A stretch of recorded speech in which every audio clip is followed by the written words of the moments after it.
Magandang araw po. Sana po ay nasa mabuti kayong kalagayan. Ako po ulit si Obet. At meron na naman po tayong kwentong ibabahagi sa inyo. Ito po ay naganap sa totoong buhay. Ang kwentong ito ay nangyari sa lalawigan ng Southern Leyte. Ito po ang kwento. Tawagin nyo na lang po ako sa pangalang Jing. Tubong Leyte talaga kami at ang buo naming pamilya. At ang lugar namin ay malapit lamang sa dagat. Halos katabi lang namin ang dalampasigan. Kaya kung mahilig ka sa dagat, tiyak ikatutuwa mo ang aming lugar. Ngunit ang dalampasigan sa aming banda ay hindi kagaya ng mga sikat na mga beach resort. Yung may mga puting buhangin, hindi ganoon sa amin. Yung dalampasigan sa amin, yung ibang parte ay may mga bakawan. Malapit din kasi kami sa ilog na kung saan nagtatagpo yung tubig alat at tubig tabang. Kung kaya't mayaman sa lamang dagat ang parting iyon ng aming lugar. Ngunit hindi lamang sa yamang dagat marami ang lugar namin. Hitik din ang lugar namin sa kwentong kababalaghan. Yung patungkol sa mga engkanto, sa mga lamang lupa, tiyak, marami kang maririnig sa amin. Lalo na tungkol sa mga aswang. Simula bata pa lamang ako, yan na yung kwentong palagi kong naririnig. Lalo na pag magtatakip silim na. Kakaibang takot ang dulot niyan sa amin yung mga musmus pa kami. Ngunit sa paglipas ng panahon, ay unti-unti ka na lang ding masasanay sa mga kwentong ganyan. Yung mga tungkol sa engkanto at mga ibang elemento, yung iba dyan ay naranasan ko na rin. Ngunit patungkol sa aswang ay ni minsan ay wala pa akong nakikita o naririnig man lamang. Bagamat naroroon pa din ang aking paniniwala, ngunit naiisip ko din na baka panakot lang talaga yun sa amin. Lalo nung mga bata pa kami, ginagawa lang ng panakot. Nung ako'y nasa hustong gulang na, ay nagpunta ako ng Cebu at dun nagtrabaho. Mga taong 2019 yun nung nakapagtrabaho ako sa Cebu. Hanggang sa makilala ko si Tintin. Katrabaho ko siya dati at di naglaon ay naging kasintahan ko. At nang mabuntis ko si Tintin, ay saka kami bumalik sa amin sa Leyte. At dun sa bahay namin kami, yung may malapit sa may bakawan, dun kami pansamantalang nanirahan habang nagdadalang tao si Tintin. Ang bahay namin ay may 2 palapag. At ang bahay namin nun ay yari sa pinaghalong kahoy at yero at may konting konkreto. Bubungan namin ay yari rin sa yero. Ang kwarto namin sa 2 palapag, dun muna kami pansamantalang tumuloy ni Tintin. At syempre sa pahintulot na rin ng aking mga magulang. Noong mga panahon na yun, ay malaki na ang tiyan ni Tintin. Kung hindi ako nagkakamali, nasa 6 o 7 buwan na yung tiyan niya nun. Bilang mapamahiin ang aking ina, ay marami itong binibilin kay Tintin. Maraming sinasabi na parang nakagawian na ng mga nagdadalang tao sa amin. Kagaya nung paglagay ng mga luya, walis tingting, at iba pang mga pamahiin ang paniniwala nila nanay ay pamproteksyon sa mga nagdadalang tao. Mabait ang aking asawa at natutuwa ako dahil maganda ang pakikitungo nito sa aking mga magulang. Ngunit may katigasan din ang ulo ni Tintin. Bagamat maayos naman ang pakikitungo ni Tintin sa aking mga magulang, ngunit hindi niya sinusunod yung mga tagubilin sa kanya nila nanay. Hindi din kasi naniniwala ng basta-basta. Hindi madaling maniwala sa mga sabi-sabi yung asawa ko na yan. Sa bagay, sa makabagong panahon ngayon, baka kasi pa yung mga edited videos na lang yung mga yan. Merong isang binigay na tela si nanay kay Tintin. Ang telang ito ay kulay itim. At ibinili ni nanay na ilagay ito sa tiyan ni Tintin. Sinunod ko naman ang sinabi ni nanay at inilagay ko yun sa tiyan ni Tintin pagkahiga namin. Ngunit nung nakababa na si nanay, kaagad inalis yun ni Tintin at nagsabing naiinitan daw siya, kaya niya inalis. Ako naman hinayaan ko na lamang dahil buntis nga mahirap na baka mainis. Minsan naman naglalagay si nanay ng mga bawang sa aming bintana. Kaya napatanong ako kung para saan yung mga bawang na yan. Sabi ni nanay, pangontra daw sa aswang yan at pananggal lang para sa kanyang apo. Kaya pagkadinig ko nun, bahagyang natawa si Tintin at palihim ng ngumiti. Bukod dun sa bawang na yun, naglagay din si nanay ng wise tingting na malapit sa bintana sa itaas, dun sa 2nd floor. Kabilin-bili na ni nanay na huwag aalisin yung mga inilagay niya para daw yun sa apo niya. Kaya kami ni Tintin natawa na lang. Isang gabi napakainit, napakaalinsangan ng gabi niyon. Parang walang hangin ang dumadaloy sa dagat. Kaya minabuti kong buksan ng bahagya ang bintana namin sa itaas para kahit papano may pumasok na hangin. At napansin ko din na parang hindi mapakali si Tintin. Marahil dahil sa alinsangan din. Kaya sa kanya ko nang itinutok yung electric fan. At bahagya ko pang ibinukas ang bintana sa aming kwarto. Maya-maya pa nakatulog naman na ako. Nang bigla na lamang akong ginising.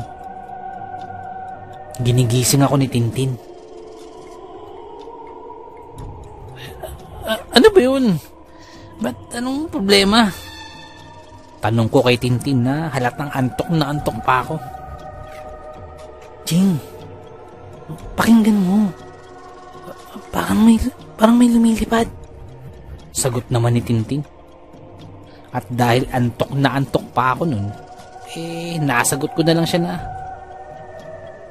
electric pan lang yan. Matulog ka na. Sabi ko, Hindi yan electric fan. Pakinggan mo kasi. Sagot pa ni Tintin. Ako naman kahit anong pilit kong pakinggan, ay mas lalong nananaig sa akin yung antok. Isarado mo na yung bintana. Sige na. Bilisan mo na dyan, natatakot na ako. Utos sa akin ni Tintin. Kaya kahit wala naman ako naririnig, nakapabangon ako sa higaan. At habang nagkakamot-kamot pa ako ng aking tiyan, ay naglakad na ako patungo sa bintana. Bahagyang nakabukas ang aming bintana, nagawa sa kahoy na itinutulak patagilid. At kitang-kita ako ang madilim na bahagi ng mga bakawan mula sa bintana na yun.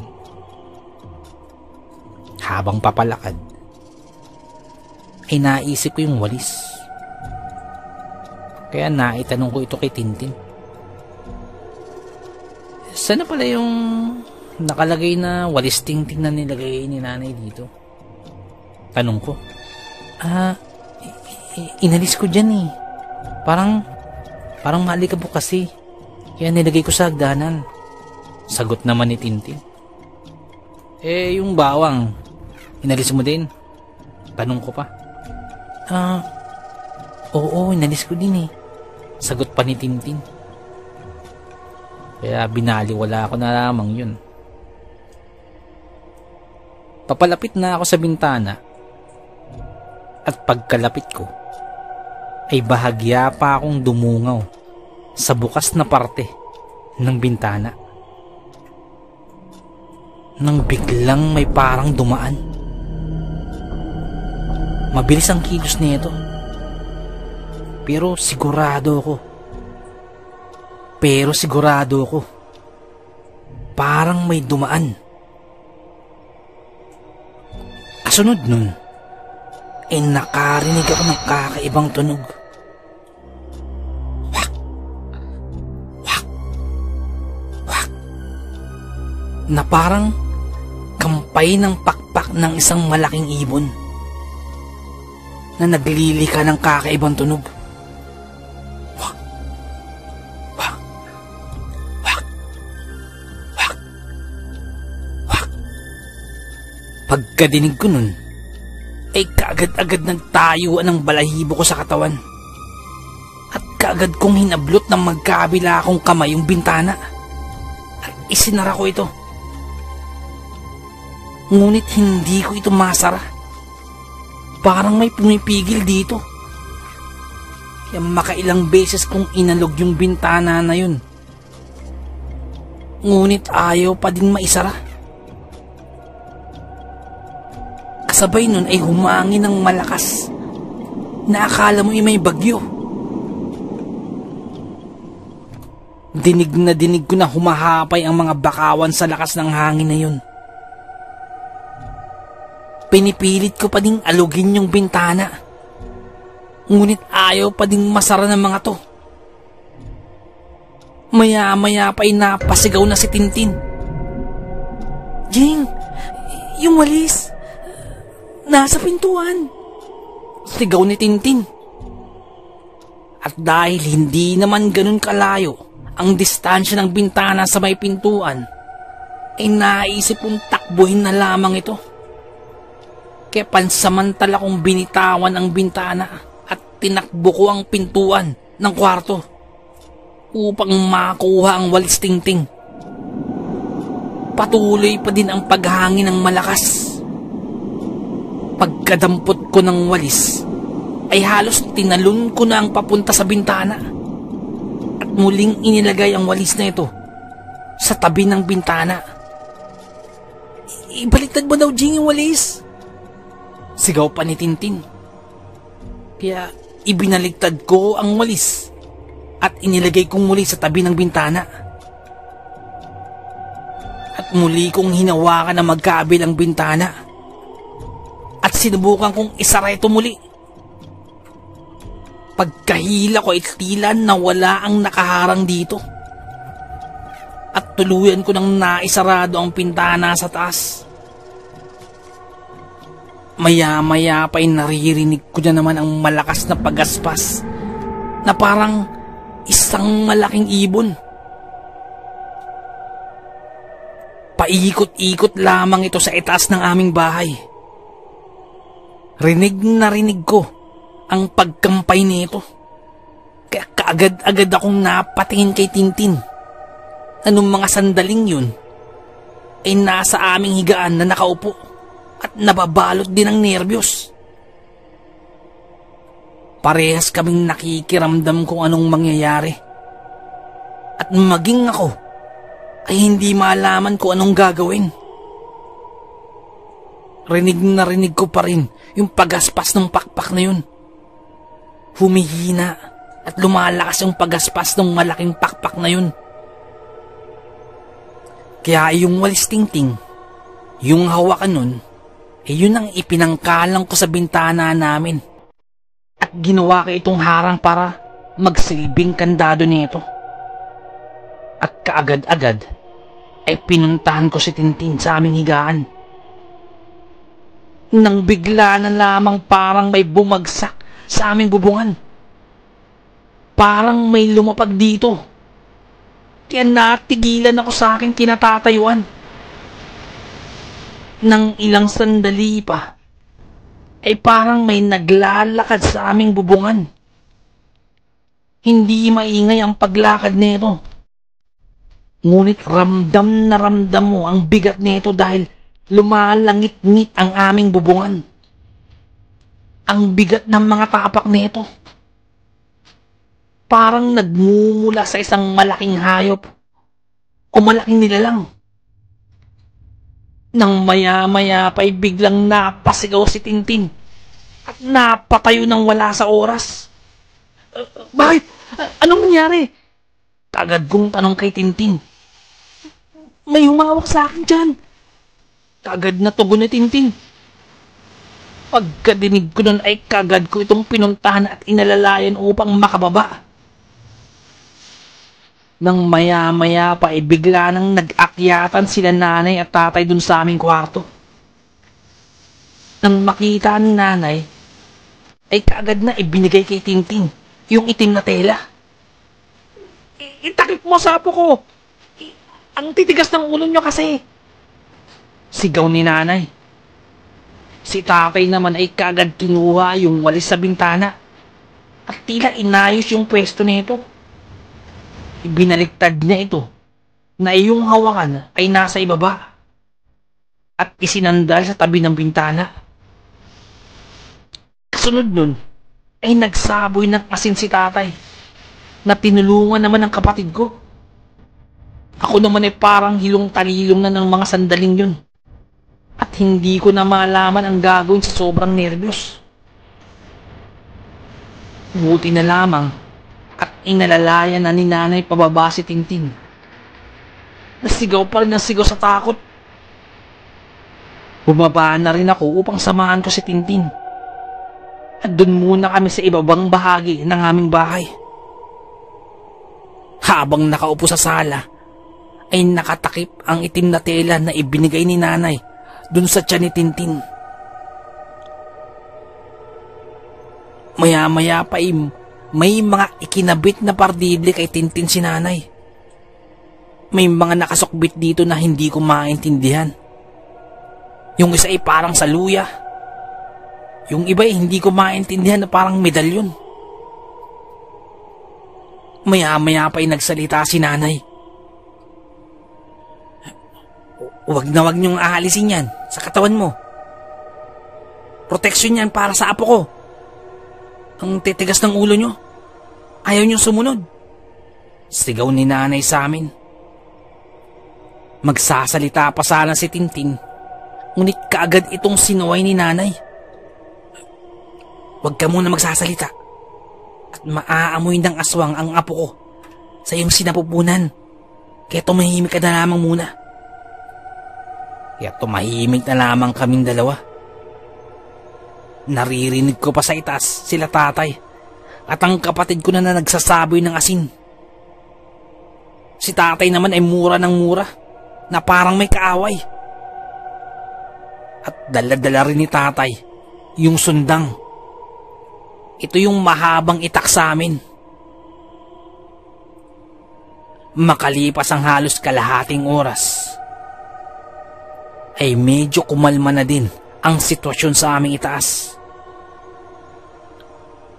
Hindi ko na rin naririnig ang pagaspas ng pakpak ng malaking ibon o nung nilalang na yun. Wala na din yung tunog na wakwak na naririnig ko kanina.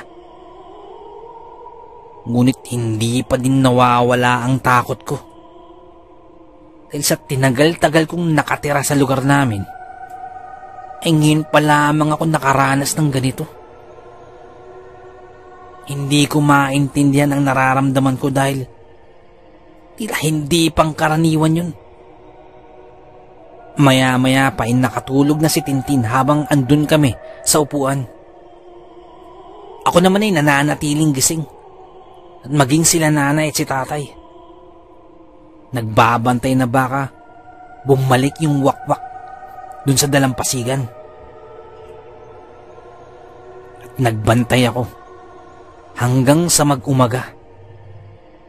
At nang masiguro ko ng sumikat ng araw, isa ka pa lamang ako nakatulog. Nung araw ding yun, ay nagkwento si Tintin. Hindi niya daw alam kung paano nangyari pero nung may lumapag daw sa aming bubungan kagabi, kasunod nun, ay parang may kamay na dumampi sa kanyang tiyan. Hindi niya maintindihan pero wala siyang ibang nakita maliban lang sa amin. At wala siyang nakikitang kamay na nakahawak sa kanyang tiyan. Ngunit ramdam na ramdam niya yung kamay na humawak. Bagamat hindi naniniwala si Tintin, ay biglang nagbago ang pananaw niya. At maging ako. At simula nun, ay lagi nang nakalagay ang itim na tela na yun sa tiyan ni Tintin nung nagbubuntis pa siya hanggang sa makapanganak na ito. Naging maayos naman ang aming anak. Ngunit simula nung sinunod namin ang mga utos ni nanay, ay hindi na nagparamdam pa ang wakwak sa dalampasigan. Napakahiwaga ng ating mundong ginagalawan. Napakaraming bagay ang mahirap ipaliwanag. Pero nagaganap. Hanggang dito na lamang po. Salamat po sa pakikinig. Magandang araw po. Nais ko lamang pong magpasalamat sa lahat po ng sumusuporta sa ating channel. Sa lahat po ng ating mga subscribers, mga listeners, at mga silent listeners po natin. Maraming salamat po. Ganun din po sa ating mga OFW listeners mula po sa iba't ibang bahagi po ng mundo. Maraming salamat. Ganun din po sa mga silent listeners po natin at sa mga listeners po natin mula po sa iba't ibang kapuluan po ng Pilipinas. Maraming salamat po. Sa mga nagpapadala po ng kwento, sobrang salamat po. Sobrang laki pa sa salamat po. Nais ko lamang pong i-shout out si Boss Joshua Oyao from Lapu-Lapu City, Cebu.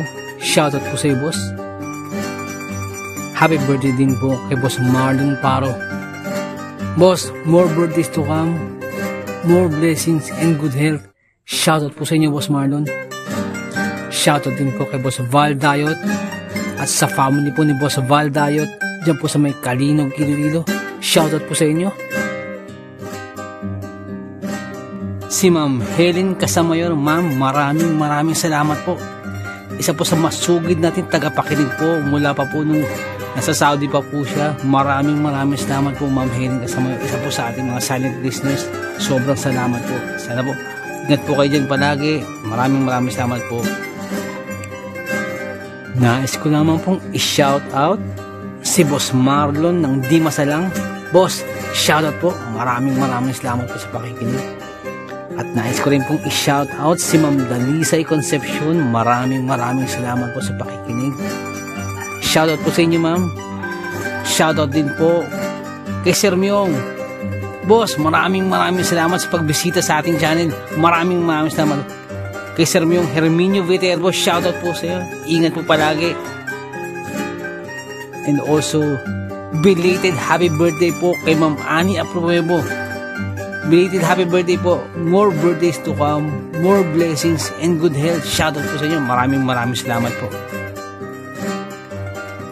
Nais ko lamang pong i-shoutout si Ma'am Mary Asilar dyan po sa may UK. Shoutout din po kay Ma'am Annie Apruebo, kay Ma'am Annie Viloria, at kay Boss Baby Langka. Shoutout po. Maraming salamat po. Shoutout din po kay Ma'am Janet Verga dyan po sa may Qatar. Shoutout po. Kay Ma'am Liza Arcega. Shoutout po. Shoutout din po sa Manhattan Hamburger dyan po sa may Bukandala 3, Imus Cavite. Shoutout po sa inyo. Ganun din po kay Boss Fernando Marcos. Shoutout po. Shoutout din po kay... Nais ko lamang pong i-shoutout. Ganun din po kay Tata Estong Nestor Bauyon dyan po sa may London, England. Shoutout po. Kay Boss Jing Fensalida, isa po sa ating mga silent listeners. Maraming salamat po. At kay Boss Bobby Gonzales at sa Gonzales family, shoutout po. Maraming salamat po, boss. Ganun din po kay Boss Camelo Aroy, shoutout po. Kay Boss Malvin Esguera, boss, shoutout po. Kay Boss Miguel Doris Kibel, shoutout po. Kay Ma'am Imelda Pascua. Kay Ma'am Elizabeth Arnaiz, shoutout po. Kay Ma'am Rosie De Mesa, shoutout po. Kay Boss Haz dyan po sa may Saudi, shoutout po. Salamat din po kay Boss BK. Salamat sa milk tea, shoutout sa iyo. At salamat sa suporta. Shoutout po. Salamat din po kay Ma'am Eileen Rodriguez. Shoutout po, ma'am, sa mga suggestion. Maraming salamat po. At sa mga hindi ko po nabanggit, pasensya po muna. Pero sa next time po, i-shoutout po natin yan. Maraming salamat po.